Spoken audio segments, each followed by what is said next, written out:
Professor. आज आप लोगों को वैदिक गणित में गणित के इतिहास जो कक्षा 9वीं का चैप्टर फर्स्ट है उसके नेक्स्ट पार्ट में आ गए हैं। आज हम पिछला वीडियो अगर आप लोगों ने मेरा नहीं देखा है तो उसको अच्छे से देख लीजिए ताकि आपको अगला स्टेप और अच्छे से समझ में आए। तो आप मेरे चैनल को सब्सक्राइब कर लीजिए और बेल आइकन को दबा दीजिए ताकि आपको नया नया अपडेट मिलता रहे।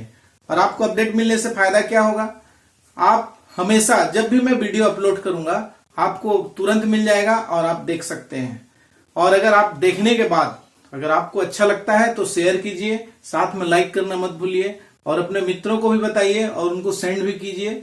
और सब लोग इस तरह से क्लास का लाभ ले सकते हैं कि आप अपने टाइम में अपने घर में बैठ करके अपने समय में इन सारी चीजों को अध्ययन कर सकते हैं। और मुझे उम्मीद है कि आप जिस तरह से अपने स्कूल में अपने क्लास में अपने टीचर से सीखते हैं उससे भी बेहतर तरीके से यहाँ पे आप सीख सकते हैं, क्योंकि सामने में आप कितने बार उसको स्टॉप करके बैक करके जूम करके उस चीज को आप देख सकते हैं जिस चीज को आप अपना अध्ययन करना चाहते हैं। तो बेहतरीन तरीका है, आप लोग देखते रहिए और इस तरह से बने रहिए कि आप उस चीज को अच्छे से सीख सकें। सबसे पहले निखिलम विधि को कर लेते हैं। आप पिछला वीडियो अगर नहीं देखे हैं तो अवश्य देखिए, क्योंकि ये सब विधियां जो है हमारे वैदिक ग्रंथों से लिया गया है और नाम के आधारित है। वैसे आप लोगों को बता देना चाहूंगा कि नाम का हमको विशेष आवश्यकता नहीं है। सबसे पहले है उनकी विधियों का उपयोग करना, उसके बाद जब उपयोग करने अच्छे से लग जाएंगे तब आप उसमें नाम को याद रखिए कि हम किस नाम से किस हमारे वैदिक ग्रंथों से आए हुए सूत्रों को उपयोग करते हैं। तो आइए देखते हैं आप कि निखिलम विधि क्या है। निखिलम विधि में हम क्या करते हैं, देखिए बहुत ही सरल और अच्छा विधि है। यहाँ पर जैसे कि हम 12 गुणित 28 ऐसा आपके पास रहेगा तो यहाँ पे हम लोग निखिलम विधि का उपयोग नहीं कर पाएंगे। यहाँ पे हमको इस बात को ध्यान में रखना है कि मतलब ये हमारे नजदीक नजदीक रहे तो हमको सरल लगेगा, इसलिए ऐसे को हम अभी नहीं करेंगे। हम पहले क्या करेंगे, जो सामान्य से रहते हैं उन प्रश्नों को करेंगे। जैसे कि 15 गुणित 17 इसका हमको गुणा करना है। आपको 15 का पहाड़ा याद नहीं है, 17 का पहाड़ा याद नहीं है, फिर भी आप इसकी गुणा कर सकते हैं। और जैसे आप पारंपरिक गुणा करते हैं उस आधार पे भी कर सकते हैं, परंतु यहाँ पे निखिलम विधि क्या है इसको ध्यान से देखिए। जैसे कि ये 15 है देखिए और ये 17 है, दोनों का हमको क्या करना है, गुणा करना है, तो इसका रिजल्ट आएगा। तो इसमें हम लोग एक बेस अंक को लेते हैं, आधारभूत अंक को लेते हैं। तो आधारभूत अंक के लिए मैं आप लोगों को बता दूं हम लोग कहां से ले सकते हैं, 10, 20, 30, 40, इस तरह से 100 और 1000, इस तरह से अंकों को हम आधारभूत में लेते हैं। ये अंक जब आधार के रूप में लेते हैं तब हमको थोड़ा सा ज्यादा ध्यान में रखना पड़ता है। 10, 100, 1000 वाला में जब करते हैं तो थोड़ा सा आसान लगता है। तो आप देखते रहिए कि इसको हम कैसे आसान बनाते हैं। इन दोनों का आधार अंक क्या ले सकते हैं, ध्यान से देखिए। हम लोग इसका आधार अंक भी 10 लेंगे और इसका आधार अंक भी 10 है। ये 10 से कितना ज्यादा है या कितना कम है उस चीज को हम लोग कर लेते हैं। 10 से कितना ज्यादा है, ये 5 ज्यादा है आप देख रहे हैं, और ये 10 से 7 ज्यादा है। निकालना आ गया होगा आप लोगों को अब मन में कि हम लोग इसको कैसे करें, क्या करें। अब यहाँ पर देखिए ये 2 पार्ट आता है। यहाँ पे 5 और 7 का गुणा करते हैं। 5 गुणित 7 बराबर कितना हो जाएगा, 35 हो गया। अब यहाँ पर क्या करना है आप देख रहे हैं, बड़े ध्यान से देखिए। या तो इसमें ये जैसे धनात्मक है दोनों, या तो इसमें इसको जोड़ दीजिए या तो फिर 17 में 5 को जोड़ दीजिए। मैं क्रॉस नहीं कर रहा हूं, खराब दिखता है, बाद में आप लोग कुछ भी समझ में नहीं पाओगे। ये क्या करना है, 15 धन 7 या ध्यान से देखिए इसी क्रम में 17 धन 5, दोनों का उत्तर कितना आता है, 22 आता है। देखो तो किसी भी एक विधि का इसमें से या है ये उपयोग कर सकते हैं। यहाँ पे देखिए या तो इस विधि का उपयोग करेंगे या तो फिर इस विधि का उपयोग करेंगे, दोनों में से किसी का भी करेंगे तो उतना ही आता है, यानी कि एक ही का करना है। ठीक है, तो इसमें आ गया 22 और इस साइड में कितना आ गया, 35। अब इसका आंसर क्या होगा, देखो 35 का 5 हासिल भाई 3, ये इसके साथ जाकर के जुड़ जाएगा, 22 और 3 25। इस तरह से हमारा उत्तर कितना हो गया, 255। तो आप देख रहे हैं कि मतलब यहाँ पे कहीं ज्यादा पहाड़ा का लोड नहीं है और बड़े आसानी से बनाते हैं। मैं आपको इसका दूसरा उदाहरण लेकर के बताता हूँ। तरह से लिखिए इसको, जैसा पारंपरिक पहले लिखते हैं, और इसको आगे बढ़ा दीजिए इस तरह से। तो यहाँ का बेस क्या हो गया, 10 हो गया, यहाँ का बेस 10 हो गया। ठीक है, 10 बेस पे इसमें अधिक कितना है, धन 8, और इसमें कितना है, धन 3। तो कितना हो गया ये 8 तिया 24। देखिए अब मैं ऐसा गुणा नहीं कर रहा हूं क्योंकि आप सीख चुके हो। ठीक है, 8 तिया 24 इन दोनों का गुणा करना है और इसका क्या करना है, इसमें इसको जोड़ देना है। तो 18 और 3 एक बार फिर से लिख देता हूं ताकि आप लोगों को कंफ्यूज नहीं हो। यहाँ पे 2 बार लिखे थे, यहाँ पे एक बार लिखने से भी चलेगा, ये कंफर्म हो जाओ। 18 3 21। तो इस तरह से ये हमको मिला यहाँ पर 21 और यहाँ पर 24। इससे आंसर क्या बनेगा हमारा, 24 का 4 हासिल पाई 2, इसके पास जाएगा 21 और 2 23। इस तरह से 234। ये कौन सा विधि हुआ हमारा, निकलम विधि। इसमें और आगे प्रश्न में बताता हूं, जैसे कि 103 105। ठीक है, अब यहां पर आधार को लेते हैं यहाँ पर। अब यहाँ पर आधार बदल रहा है, ध्यान से देखिए। 100 आधार हो रहा है यहाँ पर और 100 आधार के बाद क्या करना है उस चीज को देखिए। 100 से कितना ज्यादा है, धन 3 है ये, और ये कितना ज्यादा है, धन 5 ज्यादा है। यहाँ पर ध्यान से देखते रहिए। यहाँ पर 5 तिया 15 हो गया 15।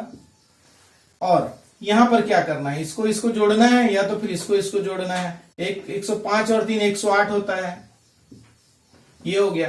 अब यहाँ पे ध्यान में देखना है, वहां पर 15 का 5 लेते थे और दहाई के अंक को छोड़ते थे। इसकी वजह थी वहां पर आधार अंक क्या था हमारा, 10 था। ठीक है, यहां पर आधार अंक क्या है, 100 है। इसलिए हमारा जो यहां पर अंक आएगा वह इकाई और दहाई के साथ आएगा यहाँ पर। तो यहाँ पर क्या हो जाएगा, ये 15 होगा। उसके बाद अगर इससे यहाँ पे सैकड़े वाले अंक अगर आते, ठीक है, उस कंडीशन में इधर आता, अन्यथा यहाँ पे नहीं आता। इसलिए यहाँ पे क्या हो जाएगा 108। ये हमारा फाइनल आंसर होगा। ठीक है, यहाँ पे समझ में आया कि यहाँ पे ये 15 क्यों लाया गया है। सीधा 15 इकाई और दहाई के साथ आएगा क्योंकि यहाँ पे 100 हमारा आधार है। ठीक है, इसी क्रम में आगे देखिए, थोड़ा सा एक क्रम माइनस वाला को ले लेते हैं। जैसे कि हमारे पास 98 है इंटू 104 है। यहां पर देखिए 98 का भी बेस 100 लेना है हमको, यहाँ पर इसका भी बेस 100 है। तो ये है कितना आगे या पीछे, 98 जो है 100 से क्या है, 2 माइनस है, इसलिए यहाँ पे क्या करना है, -2 आया। देखिए ठीक है, और यहां से ये +4 है, ये +4 आया। अब यहाँ पर देखिए ऋण 2 और 4 का गुणा, जैसा आप गुणा की पद्धति में करते हैं सेम टू सेम वैसे ही चिन्हों के साथ आएगा।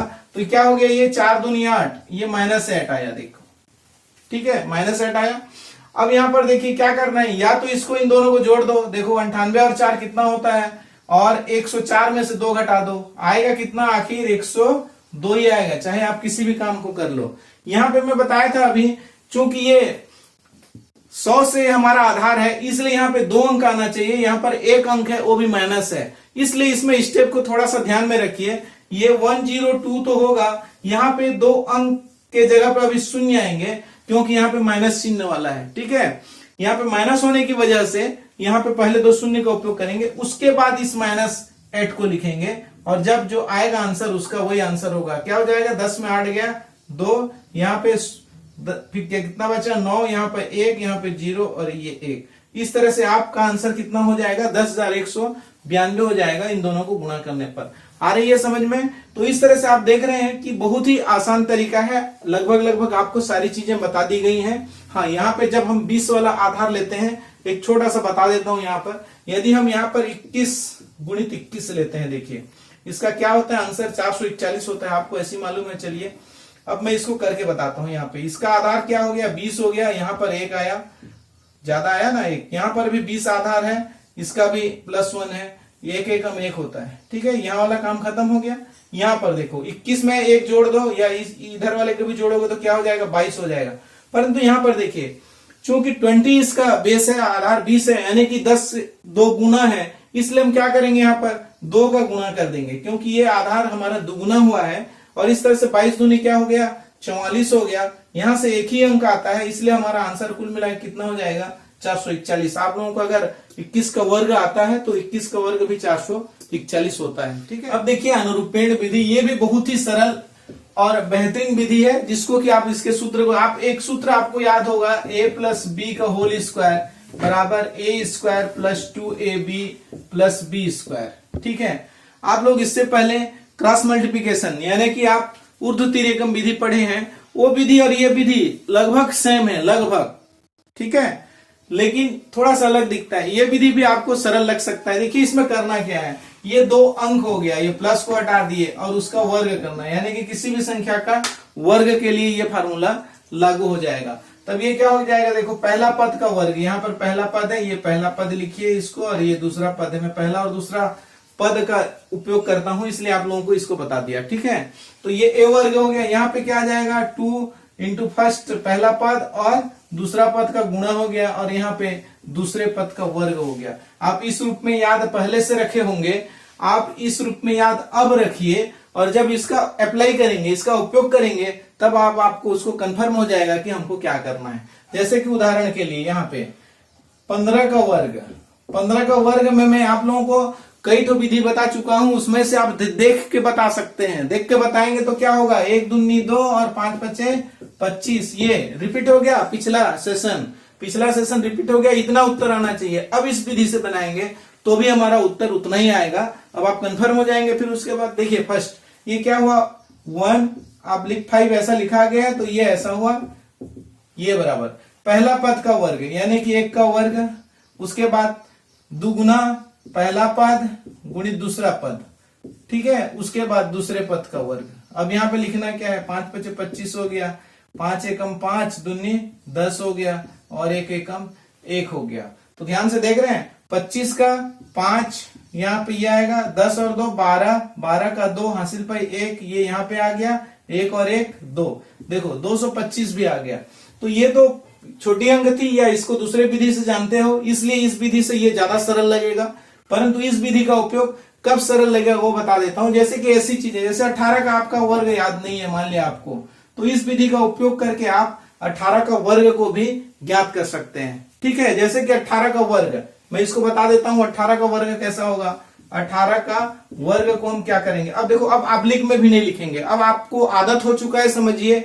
आप लोग पढ़ना उसको 2-4 प्रैक्टिस कीजिए इस आब्लिक वाला में, और उसके बाद एक लाइन में इसको कैसे बनाना है देखिए। ये 8 8 64 हो गया, ये पहला पार्ट निपट गया। लास्ट तरफ से इधर से इन दोनों के गुणा का दुगुना, 8 एकम 8 दूनी 16 हो गया, ठीक, और 1 एकम 1 हो गया। इसका आंसर क्या लिखेंगे, 64 का 4 हासिल पाई 6, 16 6 22 का 2 हासिल पाई 2, यहाँ पे +2, और ये हो जाएगा 324। देखिए 18 का वर्ग जो होता है 324 हो गया, ठीक है। तो इस तरह से आप अनुरूपेण विधि का भी उपयोग कर सकते हैं, और आप बेहतरीन तरीके से किसी भी गणित को सरल जैसा लगे ऐसा उपयोग कर सकते हैं। धन्यवाद।